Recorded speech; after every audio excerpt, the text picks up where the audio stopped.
Hello दोस्तों, कैसे हैं आप लोग। आशा करते हैं आप लोग अच्छे होंगे। हमारे इस यूट्यूब चैनल पे आपका स्वागत है।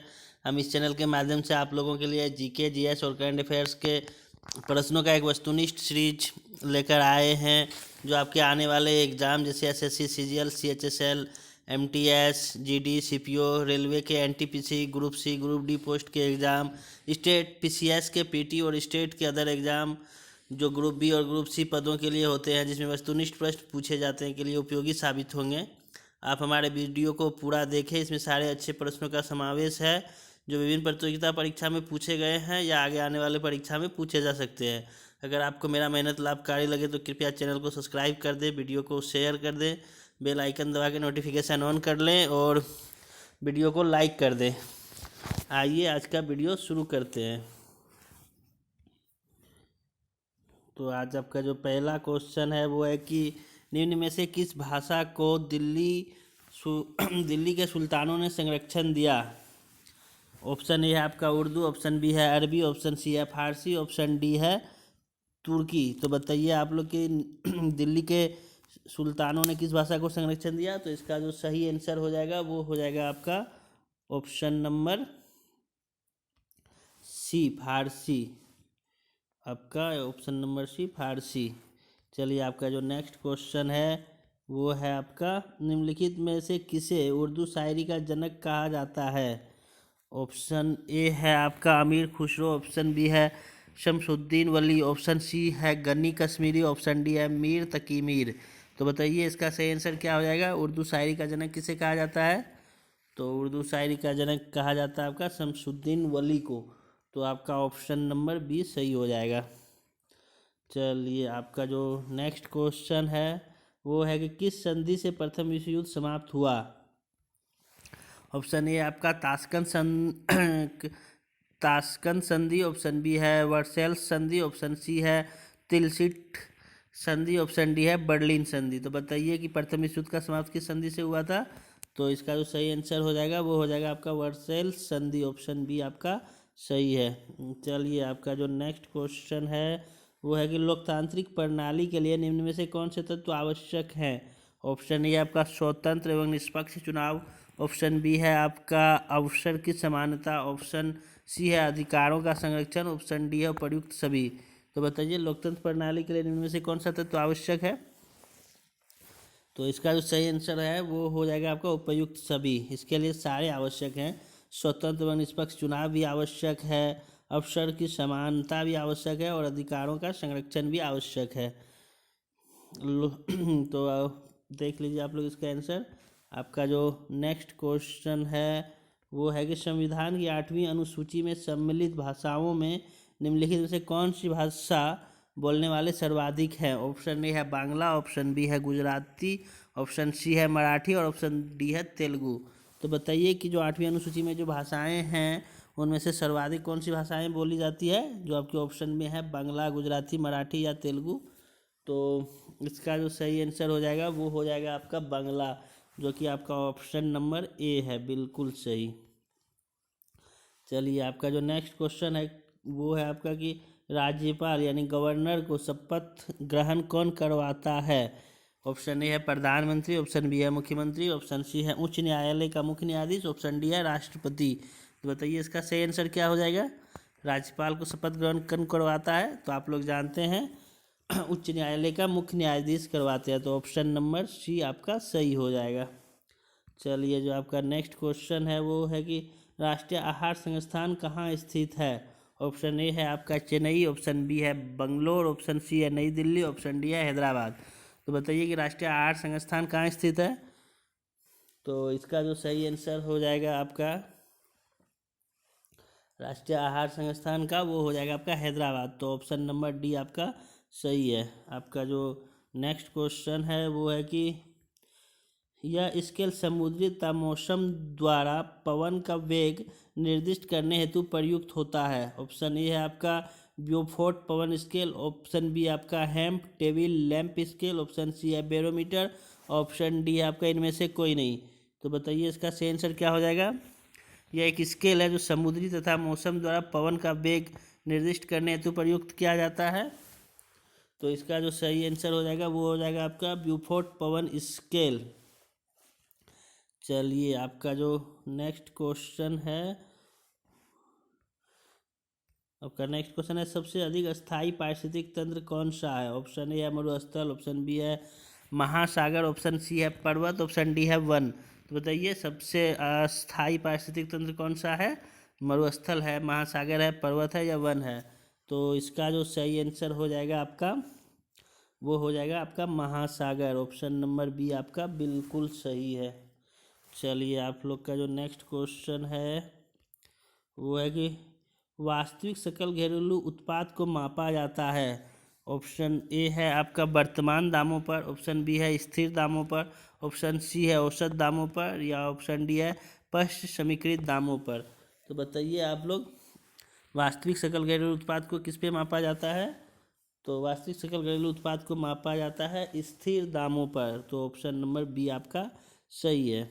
चलिए आपका जो नेक्स्ट क्वेश्चन है वो है कि नरसिम्हा समिति का संबंध है, नरसिम्हन समिति का संबंध है। ऑप्शन ए है आपका उच्च शिक्षा सुधारों से, ऑप्शन बी है आपका कर रचना सुधारों से, ऑप्शन सी है आपका बैंकिंग संरचना सुधारों से, ऑप्शन डी आपका नियोजन क्रियान्वयन सुधारों से। तो बताइए आप लोग इसका सही आंसर क्या हो जाएगा? नरसिम्हन समिति का संबंध किससे है?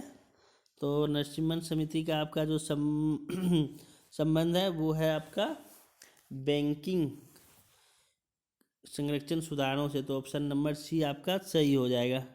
आपका जो नेक्स्ट क्वेश्चन है वो है कि एक प्रकाश किरण एक समतल दर्पण पर लंबवत आपतित होती है, परावर्तन कोण का मान होगा?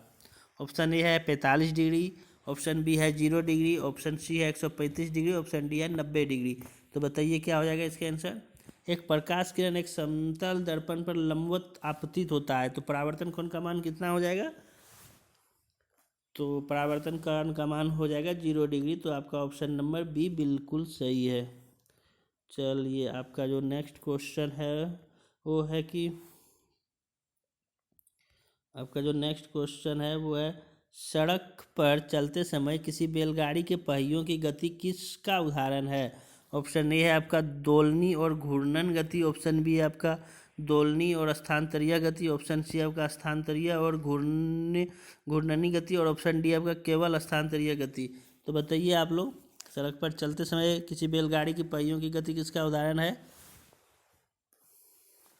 तो ये है स्थानांतरीय और घूर्णनी गति। ऑप्शन नंबर सी आपका सही हो जाएगा।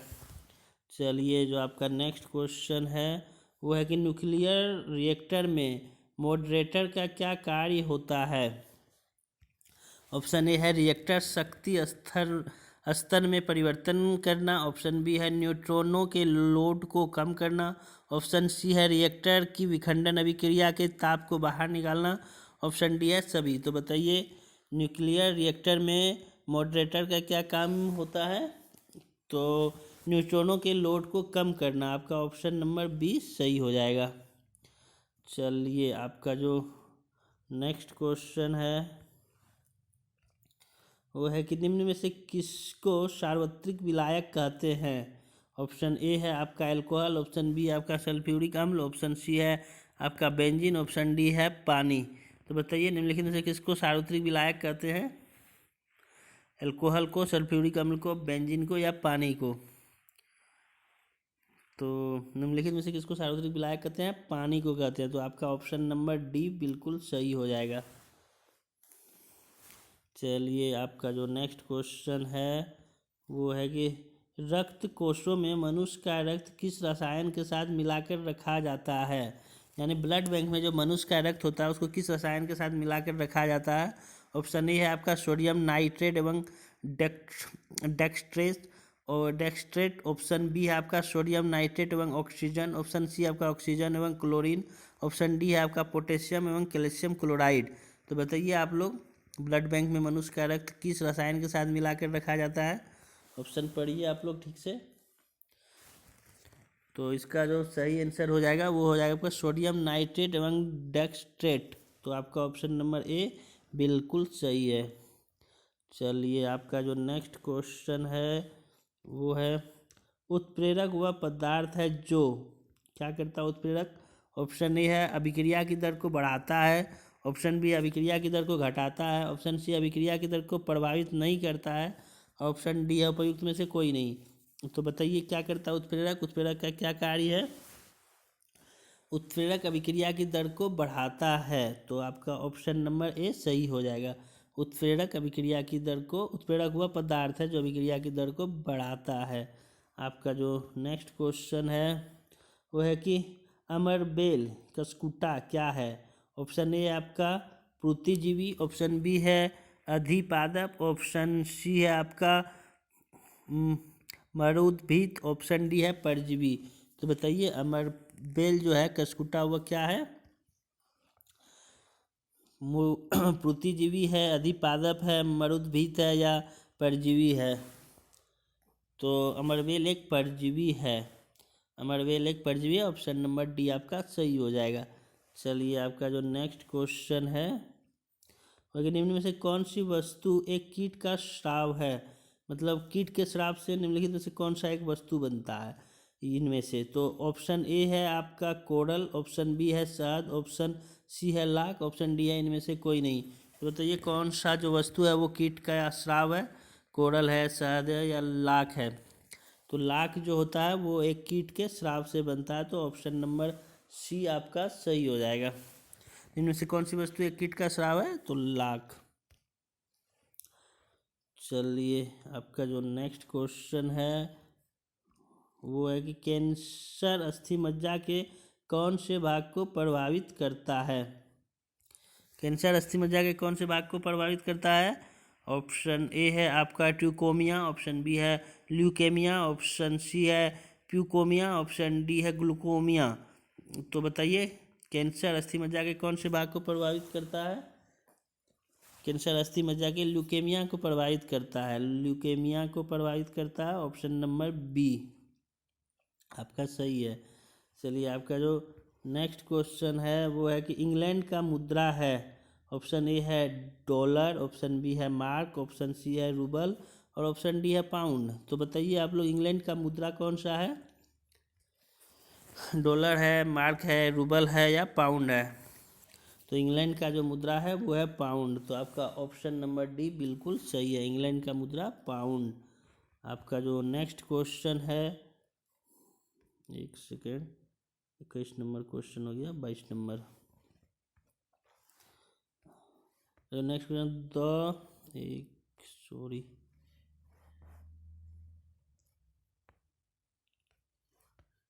द आर्ट ऑफ वार किसकी रचना है?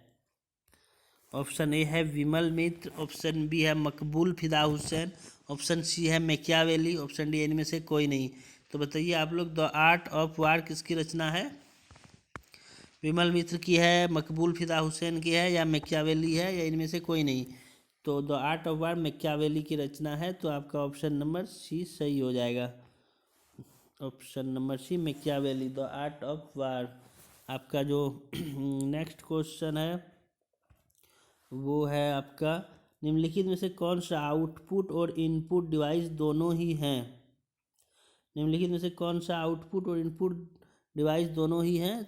ऑप्शन ए है प्रिंटर, ऑप्शन बी है स्पीकर, ऑप्शन सी है मॉडेम, ऑप्शन डी है कीबोर्ड। तो बताइए आप लोग क्या हो जाएगा इसका सही आंसर? निम्नलिखित में से कौन सा आउटपुट और इनपुट डिवाइस दोनों ही हैं? तो इसका जो सही आंसर हो जाएगा वो हो जाएगा आपका मॉडेम, MODEM, जिसका फुल फॉर्म होता है मॉड्यूलेटर डीमॉड्यूलेटर। वो आउटपुट और इनपुट दोनों ही डिवाइस है, जबकि प्रिंटर आउटपुट डिवाइस है, स्पीकर आउटपुट डिवाइस है और कीबोर्ड इनपुट डिवाइस है। चलिए आपका जो नेक्स्ट क्वेश्चन है वो है कि जो हाल ही में जारी भारतीय कौशल रिपोर्ट 2022 में किस राज्य को शीर्ष स्थान प्राप्त हुआ? ऑप्शन ए है केरल, ऑप्शन बी है गुजरात, ऑप्शन सी है महाराष्ट्र, ऑप्शन डी है तमिलनाडु। हाल ही में जारी भारत कौशल रिपोर्ट 2022 में किस राज्य को शीर्ष स्थान प्राप्त हुआ? तो बताइए आप लोग केरल को, गुजरात को, महाराष्ट्र को या तमिलनाडु को? तो इसका जो सही आंसर हो जाएगा वो हो जाएगा महाराष्ट्र। आपका ऑप्शन नंबर सी बिल्कुल सही है। कौशल विकास रिपोर्ट 2022 में जो शीर्ष स्थान पर है महाराष्ट्र है। आपका जो नेक्स्ट क्वेश्चन है और आज का जो आपका लास्ट क्वेश्चन है वो है कि प्रधानमंत्री नरेंद्र मोदी ने कहाँ महाकाल लोक परियोजना के पहले चरण का उद्घाटन किया है? ऑप्शन ए है उज्जैन, ऑप्शन बी है हरिद्वार, ऑप्शन सी है नासिक, ऑप्शन डी है केदारनाथ। तो बताइए प्रधानमंत्री नरेंद्र मोदी ने कहाँ महाकाल लोक परियोजना के पहले चरण का उद्घाटन किया है? उज्जैन में, हरिद्वार में, नासिक में या केदारनाथ में? तो इसका जो सही आंसर हो जाएगा, इसका जो सही आंसर है वो है उज्जैन। तो आपका ऑप्शन नंबर ए बिल्कुल सही है। तो चलिए दोस्तों, आज का वीडियो यहीं पे ख़त्म हुआ। वीडियो अच्छा लगे तो चैनल को सब्सक्राइब कर दे, वीडियो को शेयर कर दे और वीडियो लाइक कर दे। Thank you.